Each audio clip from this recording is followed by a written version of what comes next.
सिक्का बदल गया कृष्णा सोबती द्वारा लिखी गई एक प्रसिद्ध कहानी है।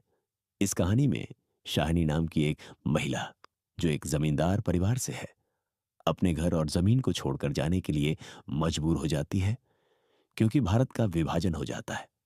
इस कहानी में शाहिनी के माध्यम से मानवीय मूल्यों, रिश्तों और बदलते समय के प्रभाव को दिखाया गया है। कहानी में शाहिनी का अपने घर और जमीन से भावनात्मक लगाव और फिर विभाजन के बाद उसे छोड़ने की पीड़ा को बहुत ही मार्मिक ढंग से व्यक्त किया गया है।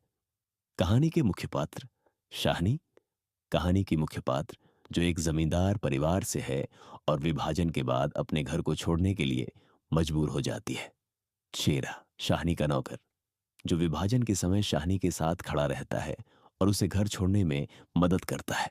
दाऊद खां, शाहिनी का एक और नौकर, जो विभाजन के समय शाहिनी के प्रति सहानुभूति रखता है।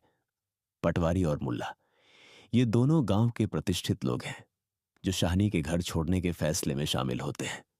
कहानी की मुख्य बातें। विभाजन का प्रभाव। कहानी भारत के विभाजन के दौरान मानवीय जीवन पर पड़ने वाले प्रभावों को दर्शाती है। मानवीय संबंध।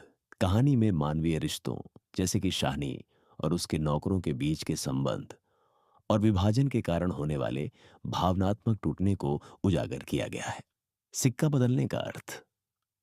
कहानी का शीर्षक सिक्का बदल गया एक प्रतीकात्मक अर्थ रखता है।